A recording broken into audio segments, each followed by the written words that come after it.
flight attendant demands he move to the back. He smiles, then shows a badge that makes her back away.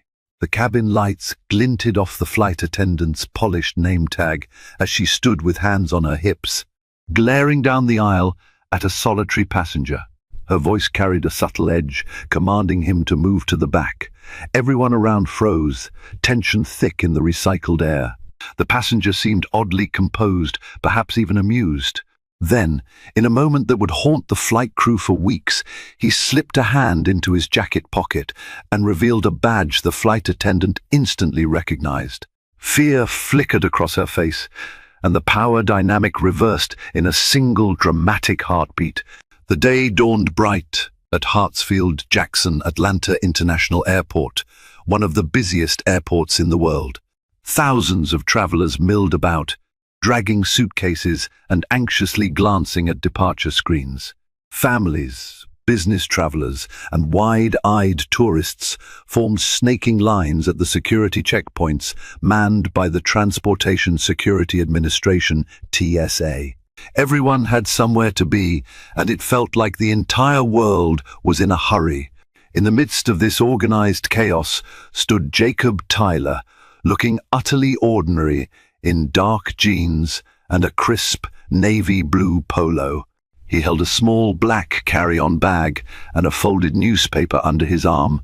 He scanned the concourse with calm brown eyes, noticing everything and everyone around him. His hair was neatly trimmed, and if someone took the time to study him, they might notice the slight bulge of something tucked discreetly in his jacket. But few paid attention. He had cultivated a talent for blending in, appearing so mild-mannered that no one found him worth a second glance. Jacob's flight was Delta Airlines Flight 742 en route from Atlanta to Los Angeles.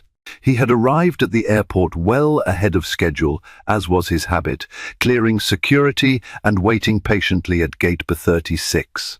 It was a busy morning, with flight attendants rushing to their assigned aircraft and passengers lining up early to jostle for overhead bin space. The faint aroma of coffee drifted from a nearby cafe. A tall, slim flight attendant walked by Marissa Kelly, her name tag read. She had the assured posture of someone who knew how to take charge. Her hair was slicked back in a neat chignon, and her uniform was impeccably pressed. She offered a polite but distant smile to a mother struggling with two young children, then shot a pointed glance at a teenager wearing noise-cancelling headphones with music, so loud you could hear it from 5 feet away. Marissa had high standards. She believed in meticulous organization and a disciplined approach to airline service. Meanwhile, Jacob quietly studied the people around him. A seasoned traveler might have pegged him for law enforcement or military, but he gave off just enough casual energy to remain inconspicuous to the untrained eye. He recognized Small tells a shifting man with a suspicious package, a nervous teen traveling alone, a boisterous corporate group laughing loudly. He tucked all these observations away. The job had taught him to remain vigilant, always reading a room or an airport for potential threats. That was part of his life now, even if he rarely announced it. As the gate agent began boarding, Jacob boarded early due to his seat assignment. He moved through the jetway slowly, letting other passengers pass him. If anyone happened to look carefully, they might notice how his gaze lingered on every corner of the corridor, or how his footfalls made almost no sound on the worn carpet. The hush of the moment seemed to envelop him. Stepping onto the plane, the pressurized air greeted him alongside another flight attendant, Tanya Ruiz, who checked his boarding pass. Tanya offered a genuine smile. "Good morning, sir," she said kindly. "Seat 12C to your left. Enjoy the flight." Jacob thanked her with a polite nod, moving down the aisle. The Boeing 757 was fresh from a routine cleaning, though the faint smell of stale coffee and recirculated air still lingered. Families struggled with overhead bins, a couple argued in hushed voices near the exit row, and a man in a sharp business suit was already on the phone, negotiating some deal right there in the aisle. Jacob found seat 12C and slipped in quietly. He was an aisle person. Being able to move or respond quickly was key. As he settled, he watched the parade of passengers file in. Then came Marissa, the same flight attendant he'd seen at the gate. She wore a businesslike expression as she checked seat assignments, directed people to overhead compartments, and tried to maintain a semblance of calm in the mid-cabin madness. She did her job with efficiency, though one could sense an undercurrent of tension beneath her professional demeanor. Somewhere, a baby started crying. A teenage girl in seat 11 rolled her eyes dramatically, and the mother in seat 10D tried to comfort the wailing infant in her arms. Marissa stepped forward to assist, but her expression suggested she was close to losing her patience. The flight was nearly full, and the controlled chaos of boarding was in full swing. Only about half of the overhead bins remained open. Jacob casually glanced at the next row, noticing an older gentleman fumbling with a small suitcase. That gentleman, Mr. Arnold Baker, shot an apologetic look at Jacob as he accidentally bumped seat 12C with the suitcase. Jacob gave him a small, reassuring nod, a gesture that everything was fine. A moment later, Mr. Baker managed to stow the luggage and carefully settled into seat 11C. The overhead bin slammed shut above him, sounding a note of finality. 10 minutes later, the plane door was closed. The safety demo began, delivered by Tanya on the intercom and illustrated by Marissa in the aisle. Jacob listened courteously. He never tuned out these instructions, no matter how often he flew. After all, preparedness was a professional habit. At last, the aircraft pushed back from the gate. The engines roared to life, vibrating through the cabin. As the plane taxied, Marissa did one last seatbelt check, her sharp eyes surveying each passenger. The plane turned onto the runway, paused as if drawing in a breath, and then surged forward with an accelerating force that pressed everyone into their seats. They lifted off, the ground falling away beneath them. The flight to Los Angeles had officially begun. Jacob closed his eyes momentarily, feeling a tingle of anticipation. He had a hunch this flight might be anything but ordinary, and he was right. High above the clouds, the cabin lights glowed softly. People began to get comfortable, laptops opened, headphones emerged, and the faint clatter of drink carts signaled that beverage service would soon begin. The flight was projected to take around 4 hours, depending on wind patterns. With the initial rush of takeoff behind them, everyone settled into a routine. Conversation rose and fell in gentle waves. Jacob casually flipped through the in-flight magazine, occasionally glancing at passengers. He had a practiced ease. He noticed how certain individuals tapped their feet anxiously, how another passenger seemed to be quietly rehearsing a speech, and how the couple in row 14 whispered in hushed tones. To anyone else, it might seem like idle people watching, but to Jacob it was part of a critical skill set. He made no overt moves. He simply observed. Marissa, meanwhile, had shed her safety demo facade and resumed her position as the primary flight attendant in the front cabin. As she pushed the drink cart slowly down the aisle, Tanya handled the rear section. Marissa's posture was impeccable, her shoulders straight, chin slightly lifted, yet her eyes had a faint, pinched look, like she was annoyed or worried about something. When she reached Jacob's row, she took one glance at him, then did a double take. Something in his face or his body language must have caught her attention. It was the sort of subtle recognition that flight attendants sometimes have. They can sense a passenger who might require special attention, for good or bad reasons. Jacob smiled politely, but Marissa's answering expression was cool. "Something to drink?" she asked curtly. "Just water, please," he replied. She poured water into a plastic cup, handed it to him, and moved on without another word. Jacob shrugged inwardly. He'd encountered flight attendants with a range of personalities, some warm and engaging, others strictly business. Marissa clearly fell into the second category. Still, it was no big deal. The man across the aisle, in seat 12D, asked for a diet soda and got the same chilly treatment. A few seats up, the mother with the baby needed assistance with warming a bottle, and Marissa pursed her lips but obliged. Something about her manner made the mother stiffen, as though she felt judged. A tiny ripple of tension began forming in the cabin, emanating from the front. Marissa wasn't going out of her way to be rude, but an undercurrent of dissatisfaction was evident in her clipped tone and quick, impatient movements. Jacob took a sip of water. The plane hummed as it cut through the sky. He caught a fleeting glimpse of light flashing on the wing through the window. They must have been at cruising altitude by now. Suddenly, a passenger from the back of the plane, a tall, boisterous man wearing a sports jersey, came trudging up the aisle. He was looking for the lavatory, apparently confused about its location. Marissa intercepted him near row 10, placing a firm hand on his chest to stop him from going further. Her voice took on a reprimanding tone. "Sir, you can't just wander up to the front lavatory. Please use the one assigned to your section in the rear." The man blinked, then opened his mouth to protest, but Marissa was unyielding. Her volume rose just enough for neighboring rows to overhear. "I said, the forward lavatory is reserved for first class or special circumstances. You'll have to use the one behind you." He hesitated, possibly embarrassed by the public scolding, but eventually turned around and trudged back down the aisle. Marissa let out a small, exasperated sigh. She glanced around to see if anyone else was going to challenge the rules. Her gaze lingered on Jacob, who quickly averted his eyes back to the magazine. Even though she didn't say a word, Jacob sensed her simmering impatience. He could almost hear her inner monologue.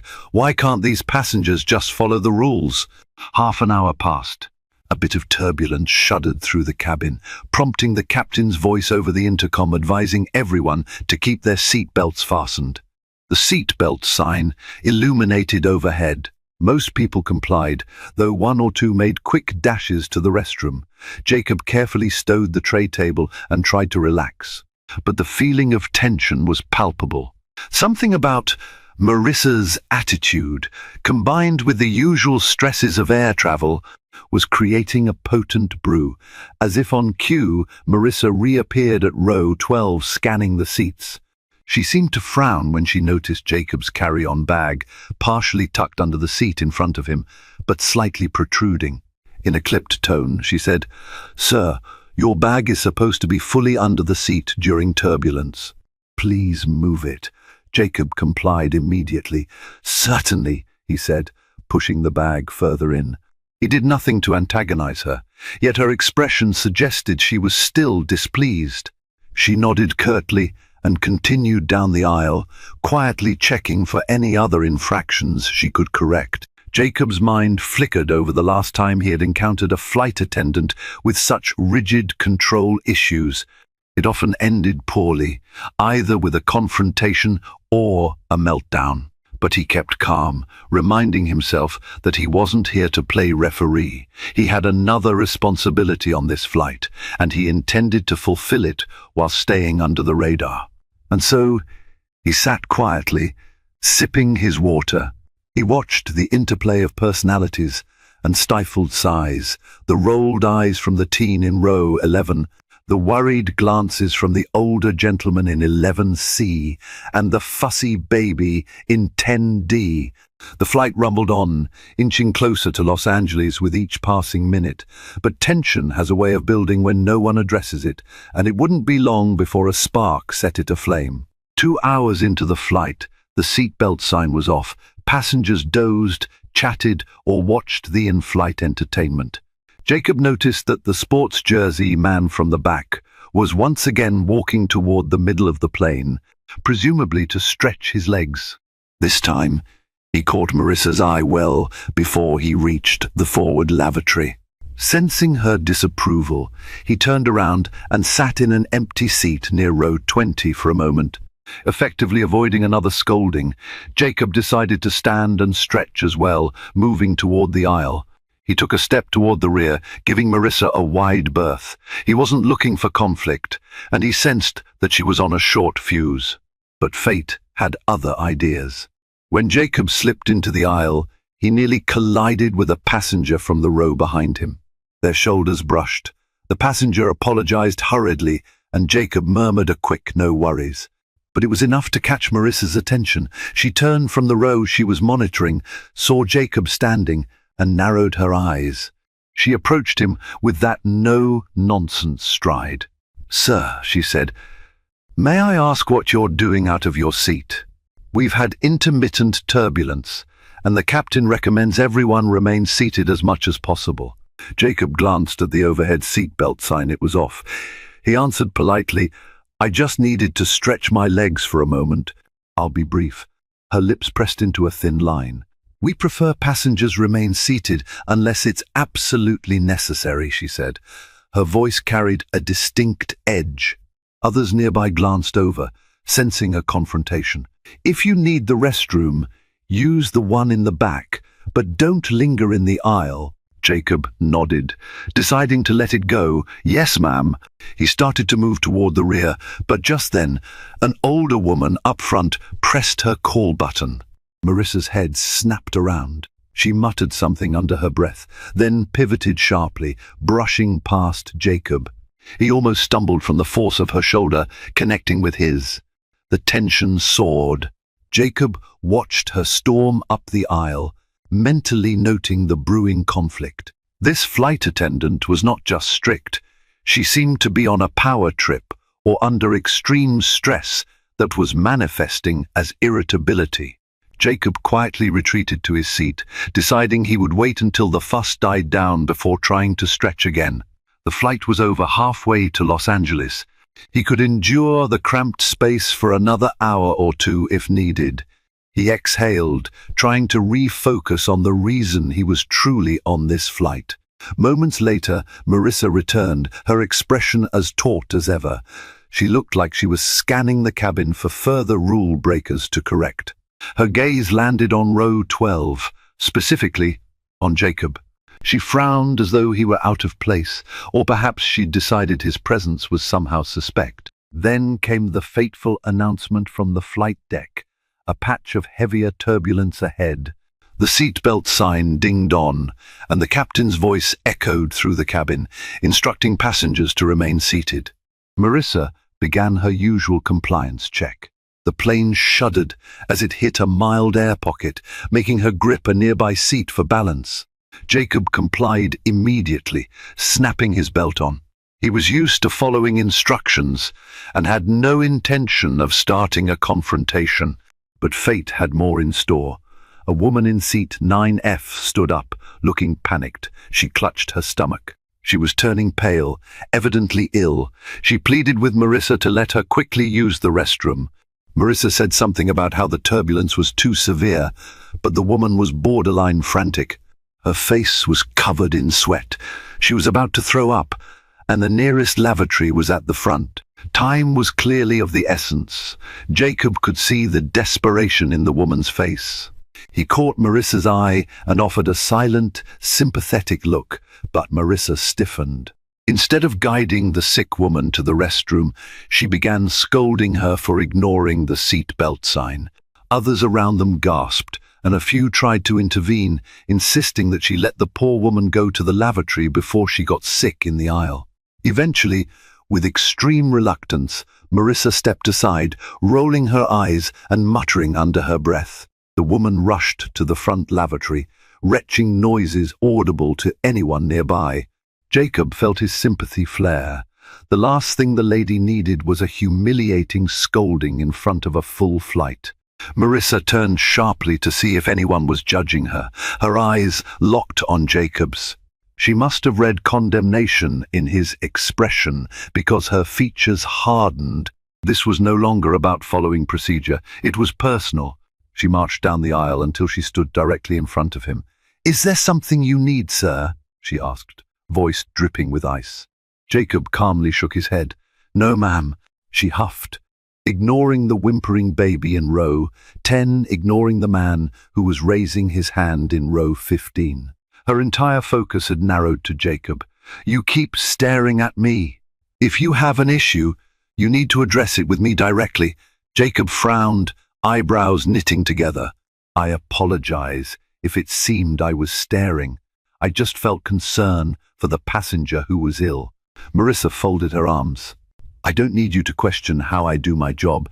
Jacob kept his voice level. "I didn't question your job performance. I only think she needed immediate assistance." "I'm sure you understand." Her nostrils flared. A hush fell over the rows nearby. Everyone was listening, the hum of the plane providing an ominous background. It was a delicate moment, one that could have dissipated if Marissa had walked away. But she didn't. "You know what?" she spat, eyes blazing. "There's an empty seat in the back row next to the lavatories. If you're going to stand here silently judging me for following procedure, maybe you'd be more comfortable there." Jacob blinked, caught off guard. He opened his mouth to protest, but she was on a tirade. "Go on, gather your belongings. I'm not asking you're moving to the back." The command was so abrupt and so public that it drew sharp intakes of breath from the other passengers. "Mr." Baker in row 11 gaped. The teen in row 11A peered over the seat, and the baby in row 10. D cried louder, as if picking up on the tension. Jacob glanced around, aware that all eyes were on him. He tried to keep his voice gentle but firm. "Ma'am, I paid for this seat." Marissa cut him off. "I don't care. You're making me uncomfortable, and that's enough reason. I'm the authority figure on this plane, do you understand? If you don't comply, I'll have the captain speak to you." The entire scene felt surreal to Jacob. He had no intention of escalating the issue, but her demand was unreasonable. Before he could formulate a diplomatic response, Marissa snapped, "Get your bag! Move! Now!" Jacob paused. Remembering his training, de-escalate, remain calm, do not let the situation spiral. He exhaled slowly. "All right," he said evenly, "I'll move." A triumphant look flickered across Marissa's face. Other passengers watched, some disapproving, some fearful that the altercation might become worse. Jacob stood, retrieved his carry-on from under the seat, and stepped into the aisle. He could sense the tension in the air, the disbelief among the onlookers. The flight attendant, it seemed, had lost any sense of compassion or reason. Jacob turned to her and, with an almost polite gesture, reached for the slim black badge wallet in his pocket. He opened it just enough for her to see the metallic flash within. That was all it took. Her eyes widened. She stepped back as if she'd touched a live wire. Her posture changed in an instant from overbearing authority to startled, pale-faced confusion. Her mouth opened, but no sound came out. At that moment, the power dynamic shifted so dramatically that the onlookers felt a jolt through the cabin. A hush fell over the rows. Jacob looked her in the eye, a subtle smile tugging at his lips, and said quietly, "I believe we need to have a different conversation now." The tense silence in the cabin was so complete that the whir of the airplane's engines seemed loud in comparison. Marissa stood motionless, staring at the badge in Jacob's hand. He snapped the badge wallet shut and slipped it back into his pocket. She swallowed hard, her face suddenly pale. The passengers nearby exchanged confused glances, not sure what they had just witnessed. Mr. Baker, in seat 11C, craned his neck, trying to catch a glimpse of whatever Jacob had shown her. The teen in 11 pressed her face against the window, wide-eyed, as if expecting a dramatic showdown. Marissa's voice came out as a shaky whisper. You're law enforcement." Jacob kept his voice neutral but calm, the faintest undertone of authority creeping in. "Let's just say I'm someone entrusted with a significant responsibility, and I have no intention of allowing things to get out of hand on this flight." He turned to the curious onlookers, offering a reassuring nod that everything was fine, though it was far from fine in reality. Jacob had been traveling as an undercover air marshal, mandated by the Transportation Security Administration, but it was a detail he only revealed if necessary. His presence was to maintain the safety of the flight, ensuring no hijacking or terrorism attempts, not to quell flight attendant squabbles. Yet Marissa's behavior had forced his hand. Tanya, the other flight attendant, arrived mid-aisle, having sensed the commotion. She caught sight of Marissa's stricken expression and Jacob's calm demeanor, brows furrowing in concern. "Is everything all right here?" she asked quietly. Marissa seemed unable to speak, so Jacob answered, "We need to have a private conversation, perhaps near the galley." He kept his tone measured, not wanting to inflame the situation further in front of the passengers. Tanya looked between the two, clearly sensing the tension. She cleared her throat. "All right. Let's step to the front galley, please." She gestured politely for Jacob and Marissa to follow. A ripple of uncertainty ran through the cabin as the flight attendants and the mysterious passenger with a badge disappeared behind the curtain, leaving behind a swirl of questions. In the narrow galley, the three stood awkwardly. The plane's engines droned, and the scent of brewed coffee lingered in the space. It was cramped, so they stood close, forced to confront each other's expressions. Tanya spoke first, voice low. "Marissa, what's going on? Who is this passenger?" Jacob looked at Marissa, waiting to see if she would volunteer the information. She hesitated, her usual confidence evaporating. "He's an air marshal," she finally managed. Tanya's eyes widened. "Oh," she breathed. I didn't realize we had an air marshal on this flight. Did the flight deck get notified?" "They were supposed to," Jacob said. "Usually the captain is informed. I suspect this was simply not communicated to the rest of the cabin crew. That happens sometimes." He paused, giving Marissa a chance to regain her composure. "Marissa here asked me to move to the back of the plane. I was willing to comply, but her approach was concerning." Marissa clenched her jaw. "I didn't know." He was staring, and it made me uncomfortable. Then he seemed to be critiquing my job performance. I was just trying to maintain order." Tanya placed a hand on Marissa's arm, partly to soothe her, partly to keep her steady. "We have protocols, Marissa. Even if you're uncomfortable, the way we address it is important. Especially if it involves a passenger who paid for his seat." Marissa's voice turned defensive. He was looking at me like I was doing something wrong. And then he showed me his badge, and I didn't know he was allowed to do that. Jacob spoke up gently. "I only showed my credentials because you insisted I move and threatened to have the captain intervene. I'm not here to cause trouble or question your authority.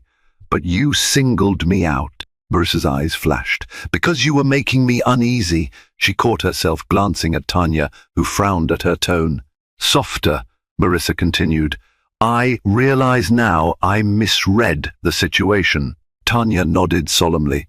"We're all under stress, but we have to handle these things professionally. Let me speak to the captain about how to proceed. Jacob, officer, would you like to stay in your seat, or—" "I'd prefer to remain in my original seat," Jacob replied. "I haven't violated any rules. I'd like to keep a low profile and do my job quietly. But if necessary, I can move. It's your call. I'm more concerned about the way this situation escalated in front of the passengers." Marissa's expression flickered with shame. "I realize I overstepped. It's been a stressful week. I'm sorry." Jacob studied her closely, sensing genuine remorse. He let out a long, slow exhale. "Accepted. Let's just smooth things over for the remainder of the flight. I'm not looking to file a complaint." Marissa's shoulders sagged in relief. "Thank you." Tanya stepped in, gently steering the conversation. "Why don't I handle this section of the plane for the rest of the flight? Marissa, you can focus on first class and keep an eye on that front lavatory. We're about an hour and a half from landing. Let's just get through without any more incidents." Marissa nodded, grateful for a solution that would keep her away from the direct source of her embarrassment. She kept her gaze on the floor, avoiding Jacob's eyes. "All right." Jacob offered a final nod, turning to head back to his seat. The tension in the galley began to dissipate, replaced by a lingering awkwardness. He felt a surge of relief. The confrontation was resolved without him having to assert his air marshal authority any further. Maintaining peace was his prime directive. As he made his way back to row, 12 heads turned, and anxious glances followed. He offered a mild smile to Mr. Baker, who looked a bit relieved. The teen in 11A stared at him openly. Jacob sank into his seat, hoping that would be the end of the ordeal, but he had no idea that the real drama was only just beginning. The plane droned on toward Los Angeles. After the confrontation in the front galley, Marissa retreated to first class, leaving Tanya to oversee the main cabin. Jacob tried to resume his calm vigilance, but a lingering tension remained among the passengers. Rumors and whispered conversations flitted about. People were curious who Jacob really was and why the flight attendant had backed down so quickly. Jacob gazed out the window to his left, the sky a vast expanse of deep blue layered with shifting clouds. The seatbelt sign was off once again. A few passengers took advantage of the lull to use the restroom or grab items from the overhead bin. Others remained seated, exchanging quiet gossip. A sudden jolt of turbulence rattled the plane, and the captain's voice chimed over the intercom, advising passengers to stay seated. Jacob fastened his belt again, scanning the aisles. Tanya moved carefully, guiding the drink cart to the galley before taking her jump seat. The older gentleman, Mr. Baker, glanced back at Jacob and offered a slight shrug, as if to say, "This flight, huh?" Jacob responded with a cordial tilt of his head. A muffled argument near row 18 drew Jacob's attention. A couple was hissing angry words at each other, barely contained. The man gestured wildly, though he kept his voice low enough not to cause a full scene. The woman dabbed her eyes, a tear threatening to escape. Jacob turned his head just enough to watch surreptitiously, instincts pricking. While domestic quarrels weren't his jurisdiction in the air, tension could escalate, and he needed to be aware of potential chaos. The plane jolted again. This time, the turbulence was harsher, causing the overhead bins to rattle loudly. A small cry from the baby in row 10. The toddler in row 9 squealed in fear. Tanya's voice rang out, urging everyone to remain seated. She made sure her harness was secure. Jacob's grip tightened on the armrest. He was used to rough skies, but that didn't make it any more pleasant. Suddenly, a shriek from the back. Heads whipped around. It was the sports jersey man again, stumbling against a seat. His hands flailed, trying to catch himself. A passenger in row 20 let out a startled yelp as he landed in her lap. The plane lurched once more, then leveled off, the turbulence subsiding almost as quickly as it arrived. Tanya rushed back to help, calming everyone. The man apologized profusely, looking rattled. "I'm sorry," he gasped, face pale. "Lost my balance." Jacob let out a slow breath. The immediate danger had passed. He loosened his grip on the armrest, scanning the cabin for anything else amiss. The couple in row 18 had settled into a sullen silence. The mother in row 10 tried to rock her fussy baby to sleep. Tension coiled in the air, but no direct threat was evident. He leaned his head back, letting his eyes drift shut for a moment. De-escalation was part of his job. He tried to center himself, inhaling and exhaling deeply, focusing on his internal calm. As he did so, an unexpected tingle of intuition made him open his eyes again. Something felt off. Across the aisle, in seat 12D, the man in the business suit had returned from somewhere, likely the lavatory. He was fiddling with a small black device, half hidden by his laptop bag. Jacob's instincts flared. The item didn't look like a standard phone or music player. It had an antenna. The man's head was bowed, a baseball cap pulled low over his face, which was unusual to wear inside the cabin. In a single glance, Jacob registered that the man's posture was tense, his eyes darting around as he manipulated the device. Jacob's heart rate kicked up a notch. He'd seen all sorts of gadgets, some innocuous, some not. He decided to watch carefully, not wanting to cause a scene. He shifted slightly in his seat, angling to get a better look. The man seemed unaware that Jacob was observing him. Another minute passed, and the man tucked the device into his laptop bag with swift movements. Jacob waited, all senses on alert. If this man was operating some prohibited technology, or, worse, a device that could threaten the plane's safety, Jacob needed to intervene, but he also needed more information. Acting prematurely could cause widespread panic or tip off a potential threat. If there was one lesson hammered into every air marshal's training, it was to gather intel before making a move. The plane once again rattled with mild turbulence, jostling drinks and overhead luggage. The man in 12D clutched his laptop bag, as though protecting its contents. His gaze flicked to Jacob, noticing for the first time that Jacob was watching him. Their eyes locked briefly. A flicker of suspicion crossed the man's face. He cleared his throat and turned away, feigning disinterest. Jacob saw the man's knuckles whiten around the handle of the bag. A bead of sweat glistened on his temple. Something was definitely wrong. Jacob carefully rose from his seat the moment the turbulence eased enough to allow movement. He didn't want to alarm the entire row, so he made a show of heading toward the back. As he passed the business suit man, he caught a glimpse of some kind of homemade label on the inside of the laptop bag, a cluster of odd, scribbled symbols that set off alarm bells. But he forced himself not to linger. He made his way to the rear galley, where Tanya was replenishing supplies. She glanced up, concern etching her features. "Everything all right?" she asked quietly, mindful of the other passengers in earshot. Jacob spoke in a hushed tone. "I need to speak with you privately." Tanya set aside the carton of juice. She followed Jacob into the small crew area where they could speak without attracting attention. The hum of the aircraft engines enveloped them. Jacob leaned in. "There's a passenger in seat 12D. I spotted him tinkering with some device that didn't look like standard electronics. He's acting suspicious." Tanya's eyes widened. "What kind of device?" "I'm not entirely sure. Could be a personal hotspot, but the design looked off. It had an antenna, and he appeared very guarded about it." She swallowed, her voice tense. "What do you want me to do?" Jacob weighed his options. "I need to assess the threat level.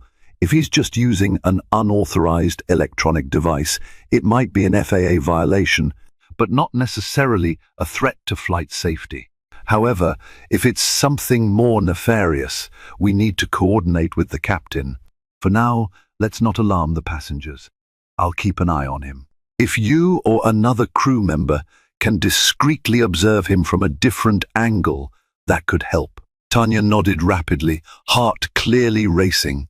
"All right. Should I inform Marissa or the captain?" Jacob paused. "Given my earlier confrontation with Marissa, I'm not sure if that's the best approach. I'd prefer speaking directly to the captain, but protocol says the pilot in command must be notified about a potential threat. Discretion is key if we approach him aggressively, and he is dangerous. It could escalate. I'll let you know when we should alert the captain." Tanya agreed, chewing her lip anxiously. "Understood. I'll pass a quick note to the captain if you think it's urgent." Jacob weighed the situation. "Let's wait a bit more. Let me see if he does anything else suspicious. Keep an eye on the seatbelt sign, because if it goes on again, I don't want him panicking if he can't move around. I'll be back in a few minutes." Tanya nodded, stepping aside so Jacob could return to the main cabin. He made his way up the aisle, noticing how passengers eyed him curiously. Some recognized him from the earlier spat with Marissa. Others were simply intrigued by anyone moving with such quiet purpose. He forced his expression to remain neutral, returning to seat 12C. The man in 12D was sitting stiffly, staring straight ahead. His laptop tray was down now, a spreadsheet glowing on the screen, but he seemed unfocused.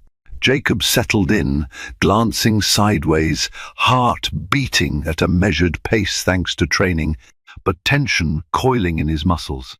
If this passenger was truly a threat, some kind of extremist or saboteur, Jacob had to act swiftly yet strategically. Minutes ticked by. The man in 12D typed on his laptop, glancing at the device bag occasionally. Once he shifted to reach inside it, but then seemed to think better of it. Outside, the sky began to darken as the plane moved west, chasing the sun. Another hour to Los Angeles. Then it happened. The man carefully slid the laptop bag onto his lap, unzipped it, and pulled out the black device again. He hunched over, partially hiding it behind the laptop screen. Jacob could see the faint glow of an LED. The man pressed a button, glancing around. Their eyes met. Time seemed to slow. Jacob inhaled, preparing to stand up before he could fully rise. The plane gave another violent shudder of turbulence, sending the device skittering off the man's lap. It clattered onto the aisle floor, within view of several passengers. A gasp rippled through the cabin. In that split second, Jacob saw the device clearly: wires, a small blinking light, and an antenna. This was no random gadget. Adrenaline surged through him. If it was a bomb or a communications disruptor, they had a serious situation on their hands. The man lunged, trying to snatch it off the floor. Jacob lunged too, his reflexes honed. He grabbed the man's wrist, preventing him from re-securing the device. Passengers shrieked. A kid in row 13 cried out in alarm. Tanya rushed forward. All eyes were on the confrontation unfolding in row 12. Jacob fixed the man with a hard stare, voice cutting through the chaos. "Sir, one need you to remain calm. Put your hands where I can see them." The man's eyes darted wildly. He seemed ready to fight or flee. Jacob tightened his grip, forcibly guiding the man's hands up in a surrender position. Another passenger kicked the device away, sending it sliding a few rows ahead. Chaos reigned. Some passengers screamed. The baby shrieked. The plane jolted again. In the midst of it all, Marissa reappeared at the curtain separating first class, eyes wide. She saw Jacob grappling with a passenger and looked momentarily stunned. Jacob shouted over the uproar, "Everyone remain seated. Flight attendant, get the captain on the intercom. Now!" Tanya's face was pale, but she nodded, darting toward the phone to contact the cockpit. Marissa stood frozen, uncertain whether to help Jacob or manage the frightened passengers. The man in 12D struggled, but Jacob pinned his arms, waiting for backup. This was no longer about petty seat assignments or personal grudges. This was a potential threat to all souls aboard. And though Marissa had tried to flex her authority earlier, it was Jacob, calm, trained, resolute, who now stood between a suspicious device and the lives of everyone on flight 742. The tension in the airplane cabin exploded like a pressure valve, releasing steam. Passengers craned their necks or ducked down in fear, unsure if they were in danger. Tanya's voice crackled over the intercom. "Shaky but authoritative, Captain. We have a security situation in the main cabin. Urgent assistance requested." Jacob secured the suspect's wrists, twisting them behind his back. A wave of panic threatened to break across the rows, people surging to see what was happening or to flee. He needed them calm. "Everyone, please remain seated and keep your seatbelts fastened," he called out, voice firm. "We have the situation under control." The man in the business suit, sweating, eyes darting, strained against Jacob's hold. "You don't understand," he gasped. "It's not what it looks like." Jacob maintained his grip, then explained, but the man only shook his head, chest heaving. Tanya, finishing her brief update to the cockpit, rushed back. Marissa hovered uncertainly, trying to corral frantic passengers who were half standing. Tanya helped Jacob by grabbing a pair of plastic restraints from an emergency kit near the galley. They quickly bound the man's wrists. Marissa, regaining some composure, addressed the passengers in a clipped but commanding voice. "Please stay calm. We have an aviation security officer on board who's handling the situation. There is no immediate threat." She gestured for everyone to sit. Most passengers listened, albeit with trembling hands and wide eyes. Some whispered prayers. Others shot frantic text messages while the plane still had enough coverage. A child whimpered, clutching a stuffed toy. The tension was suffocating. Jacob picked up the suspicious device from the floor where it had slid. The plane hit another pocket of turbulence, nearly toppling him, but he steadied himself. He examined the device, noticing the small LED indicator flickering. "Where's the off switch?" he demanded, glancing at the bound man. "No!" the man cried. "You can't just switch it off. It's a custom transmitter. If you do it wrong, it might—" He broke off, eyes wild with fear. Jacob's pulse pounded. "It might what?" he demanded. The man hesitated, then muttered, "It might overload, short-circuit, or—" Jacob didn't need to hear the rest. He carefully set the device on the seat, the blinking LED casting an eerie glow. The plane jolted once more. The pilot's voice came on the intercom, tense and clipped. "This is the captain speaking. We understand there's a security matter. We're contacting air traffic control. Everyone, please follow flight crew instructions and remain calm."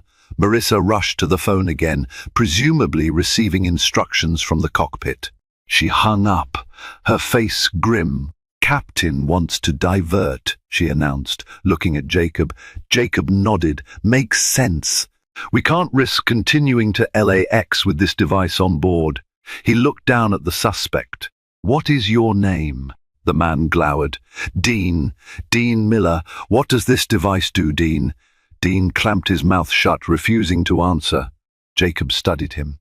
"If you won't cooperate, we'll treat it as a bomb threat. Is that what you want?" Dean swallowed hard.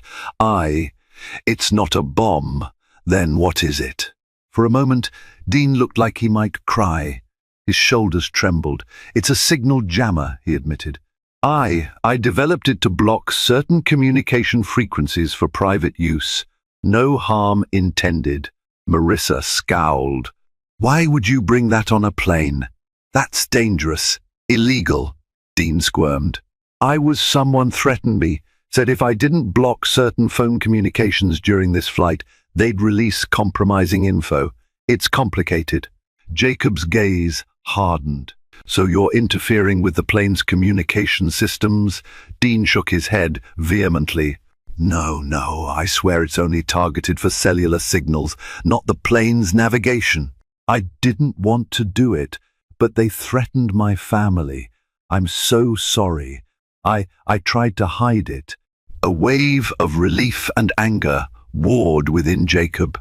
A signal jammer was still illegal, but less catastrophic than a bomb. "Threatening your family?" Jacob repeated. "Who's they?" Dean refused to meet his eyes. "I can't if they find out I talked," Jacob exhaled. "Well, now you have bigger problems. The pilot is diverting, we'll be making an emergency landing, and you'll be in federal custody. Your best bet is to cooperate." Dean sagged, tears glinting in his eyes. He nodded weakly, though he didn't offer more details. Jacob turned to Tanya and Marissa. "We need to stow this device somewhere secure, away from passengers, and keep him restrained for the rest of the flight." Marissa stepped up with surprising resolve, pointing toward a metal storage compartment in the galley. "We can lock it in there double-latched." Jacob nodded, carefully picking up the jammer. The lead still blinked ominously, but if it was truly just a frequency disruptor, it posed no immediate threat of explosion, at least in theory. He moved swiftly to the galley, with Marissa clearing the way. They placed the device inside, locking it tight. Tanya remained by Dean's side, guiding him to the bulkhead seat at the front of the coach section. He stumbled, eyes wide in shame and fear, but he didn't resist. She secured his seatbelt with the plastic restraints still around his wrists. Nearby passengers cowered or looked away, hearts hammering. Jacob grabbed his phone to see if he could get a signal to report the situation to the Federal Air Marshal Operations Center, but the flight was too far from major towers, or perhaps the jammer had already done enough damage. No signal. He had to rely on the flight deck's communications with air traffic control. Marissa, returning from locking the device, approached Jacob tentatively. Her earlier antagonism had vanished, replaced by a shaken, apologetic demeanor. She opened her mouth to speak but hesitated. Jacob turned, meeting her gaze. "Yes?" she swallowed. I wanted to say sorry. I completely lost my cool earlier, and now you just potentially saved us from something far worse. Thank you." Jacob's expression softened. Apology accepted. "Let's just focus on getting everyone safely on the ground." A flicker of relief passed across her face. She nodded.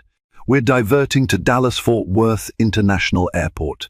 The captain says we're about 30 minutes out. We'll have emergency services on standby." Jacob blew out a breath. The day had escalated far beyond petty seat disputes. "Right. Let's keep everyone calm. You and Tanya do your best to reassure passengers. I'll keep an eye on the suspect. Once we land, law enforcement will take over." Marissa nodded, resolve shining in her eyes. Together, they turned to face the anxious cabin. The final half hour of the flight felt interminable, each minute weighed down by the knowledge that they carried a dangerous device, a suspect under restraint, and nearly 200 frightened souls. The seatbelt sign remained illuminated. Turbulence rattled the plane intermittently. Babies cried. Adults murmured prayers.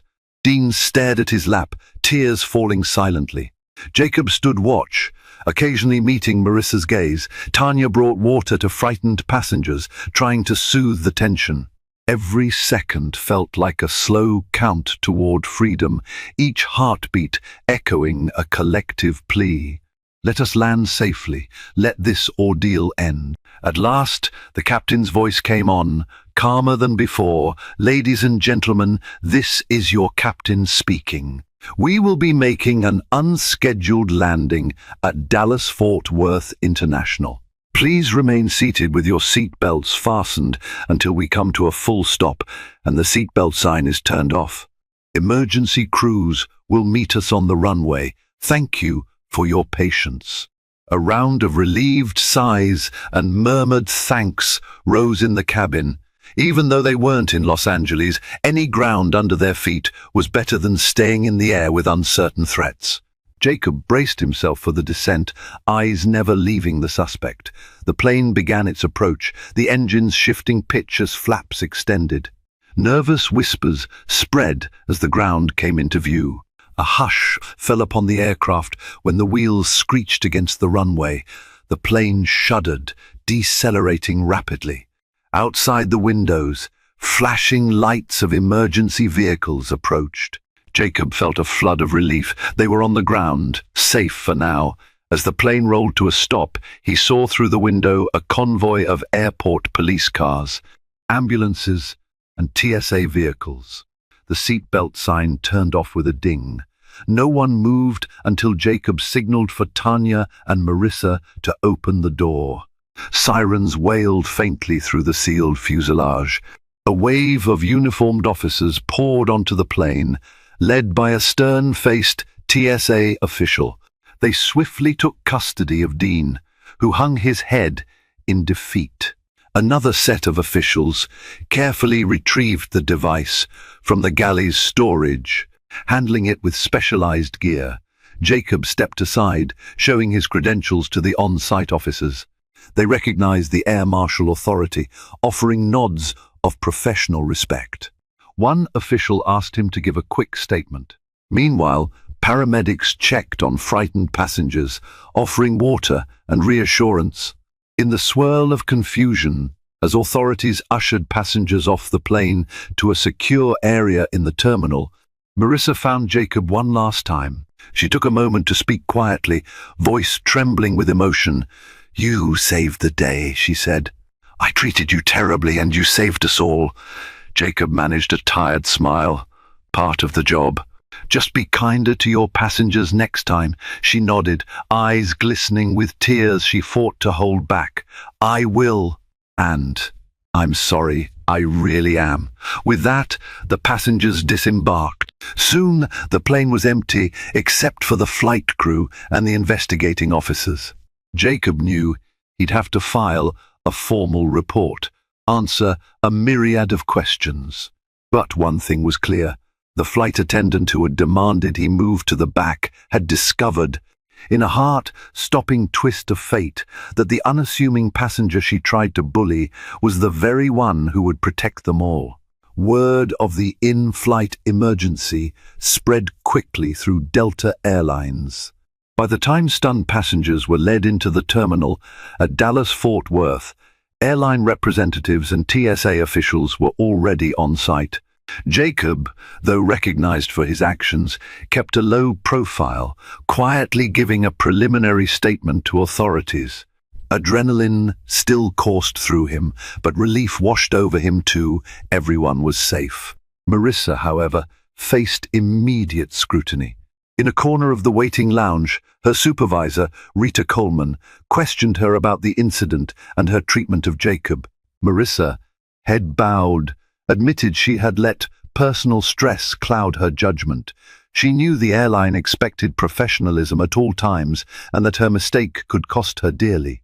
Meanwhile, Jacob conferred with TSA Agent Wilcox, who confirmed the device was a signal jammer, dangerous, but not a bomb. If Jacob hadn't intervened, it could have disrupted communications and caused chaos. Agent Wilcox commended Jacob's swift response, and Delta offered to cover his overnight needs. Jacob politely declined, needing to continue his assignment. As passengers were rebooked or accommodated for the night, Marissa came to Jacob, tears in her eyes, to apologize. Ashamed of her earlier behavior, she thanked him for saving not only the passengers, but her own dignity. He could have exposed her unprofessionalism far more harshly. Jacob accepted her apology, saying he'd rather see everyone learn from mistakes than suffer punishment. Though Delta launched a formal investigation, Marissa's genuine remorse and Jacob's measured statement helped lessen the blow. She was suspended and required to attend professional conduct training, but kept her job on probation. Thus ended a flight that began in everyday routine, took a dangerous turn at 30,000 feet, and ultimately taught Marissa the power of humility and reminded everyone that appearances can be deceiving. A few weeks later, Jacob Tyler once again found himself in line at Hartsfield-Jackson Atlanta International Airport. Between flights as an air marshal, he sipped coffee and scanned the concourse. Suddenly, he heard his name. It was Rita Coleman, the supervisor from Dallas, there for a management conference.